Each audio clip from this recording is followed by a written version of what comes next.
चवंदा त sale certificate जी खोट आहे, असां हाणे इहे पना न आहिनि, फर्द न आहिनि, हीउ हिकिड़ो ड्रामो आहे।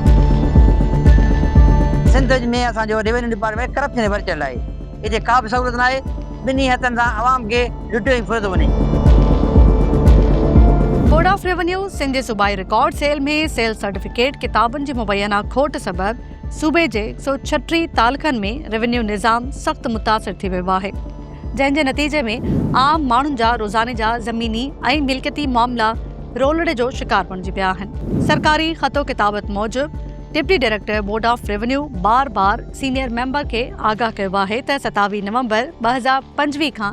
11 मार्च 2026 ताईं नवनि सेल सर्टिफिकेट किताबनि जी छपाई ऐं फ़राहमी लाइ ज़रूरी मंज़ूरियूं ऐं ऑर्डर जारी करण जी दरख़्वास्त कई वई, पर बार बार यादि ॾियारण बावजूदि स्टॉक फ़राहम न थी सघियो, जंहिंसां ऑफिसिस में कमु मुकमल तौर ते सुस्त थी वियो आहे। ख़त में ख़बरदार कयो वियो आहे त जेकॾहिं नवां किताब फ़ौरी तौर ते छपाई लाइ फ़राहम न कया विया त तालुके सतह ते रेवेन्यू केसिस जी निकाली, मिल्कियत जी तस्दीक ऐं अवामी ख़िदमतनि जी फ़राहमी सख़्त मुतासिर थींदी। उन सां गॾु असिस्टेंट डायरेक्टर पारां Pakistan security printing corporation Karachi खे बि हंगामी बुनियादनि ते ख़त लिखी छपाई जे अमल खे पहिरीं तरजीह ते मुकमल करण जी हिदायत कई वई आहे, जंहिं बाबति 29 अप्रैल खां 5 मई 2026 ताईं बि मुसलसल ख़तो किताबत कई वई। ज़मीनी हक़ीक़तूं ज़ाहिर कनि थियूं त 136 तालुकनि में सेल सर्टिफिकेट किताबनि जी खोट सबबि आम शहरनि खे सख़्त तकलीफ़ुनि खे मुंहुं ॾियणो पइजी रहियो आहे। केतिरा ई मामला महीननि खां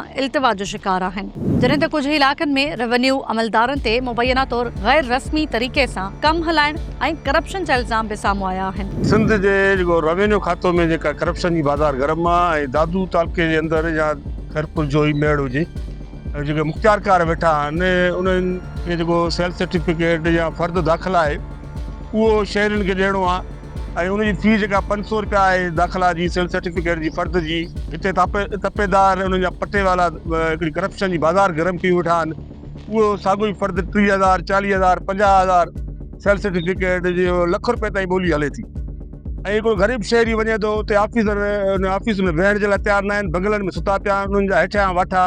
पटे वाला तपेदार उहे माण्हुनि खे रुलाए ऐं दलील ख्वार कनि पिया। ऐं असीं इहो मुतालबो कयूं था त रेवेन्यू में अंदरि जेका करप्शन जी बाज़ार गरम कई वई आहे उहा हिकदमि बंदि कई वञे ऐं को बि शरीफ़ शहरी दाख़िला फर्द जे लाइ वञे थो, जेकॾहिं उहो ग़रीब पैसा नथो ॾिए, रिश्वत नथो ॾिए, उनखे 3 महीना 4 महीना रुलाए थो वञे, उहा दाख़िला या फर्द नथो मिले। हू चवंदा त सेल सर्टिफिकेट जी खोट आहे, असां हाणे इहे पना न आहिनि, फर्द न आहिनि, हीउ हिकिड़ो ड्रामो आहे। या हथरादू खोट ॼाणाइनि था। सिंध में 136 तालुका आहिनि ऐं ही तालुके वाइज़ जेके सर्टिफिकेट ॾियनि था, फी तालुके खे ॾियनि था, इहे सम्झो त 100 सर्टिफिकेट हथरादू खोट ॼाणाइनि था त जीअं ऐं इन हथरादू खोट ॼाणाए ही सेल सर्टिफिकेट जी आड़ में लखे रुपयनि करोड़े रुपयनि जी माहाना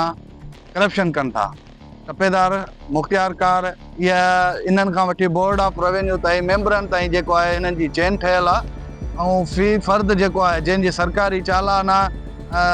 500,000 रुपया, उन जी जॻह ते 40,000 50,000 रुपया हितां तपेदार मुख़्तियारकार असिस्टेंट कमिश्नरीअ सॼी हिननि जी चेन ठहियल आहे, मिली भगत करे हिकिड़े माण्हू खां हिकिड़े फर्द ते सेल सर्टिफिकेट ते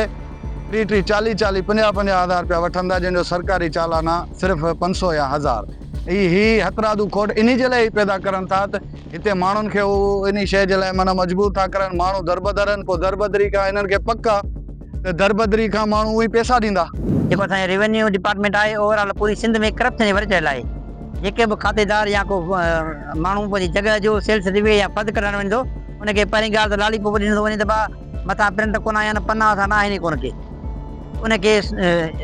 साइकिल ई ब्लैकमेल कयो थो वञे। जेकॾहिं असां उनखां घणी डिमांड करे सघूं पैसनि जी, जेकॾहिं जाइज़ फी आहे 10,000 ऐं उनखे 50,000 ताईं ॿुधाइनि था,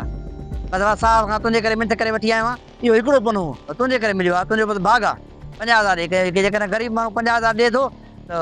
मुंहिंजो घर थो लुटाए थो, जेकॾहिं नथो ॾिए त पोइ हुनखे सेल सर्टिफिकेट फर्द मिले ई कोन थो। ऐं हुकूमत ऐलान कयो आहे 12 पाकिस्तान जे 2 ज़िलनि में कंप्यूटर सिस्टम थी वियो आहे, जेका मुख़्तसर फी आहे 500 खां 250 ऐं 1000 रुपया, उहा माण्हू ऑनलाइन अप्लाई करे पंहिंजी सभु शइ वसूल करे सघे थो। पर सिंध में असांजो रेवेन्यू डिपार्टमेंट करप्शन में भरियल आहे। हिते का बि सहूलियत न आहे, ॿिन्ही हथनि सां आवाम खे लुटियो ई फुरियो थो वञे। असां गुज़ारिश कंदासीं आला मदारनि खे हिन करप्शन जे नासूर खे सिंध मां रेवेन्यू डिपार्टमेंट में ख़त्म कयो वञे जीअं आवाम खे सहूलियत मिली सघे। पंहिंजो जाइज़ हक़ आहे, पंहिंजी प्रॉपर्टी आहे जेका माण्हू ख़रीद फरोख्त करे थो, उन लाइ माण्हू परेशान आहे। शहरनि, समाजी हलकनि ऐं कानूनी माहिरनि जो चवणु आहे त सेल सर्टिफिकेट किताबनि जी फौरी फ़राहमी यकीनी बणाई वञे, रेवेन्यू निज़ाम में शिफ़ाफ़ियत आंदी वञे ऐं आवाम खे दरपेश मसइलनि जो मुस्तक़िल हल कढियो वञे, छो त सेल सर्टिफिकेट ज़मीन ऐं मिल्कियत सां लाॻापियल बुनियादी सरकारी दस्तावेज़ आहिनि जिन जी अदम दस्तियाबी सॼे रेवेन्यू निज़ाम जी कारकर्दगी ते असरअंदाज़ थी रही आहे।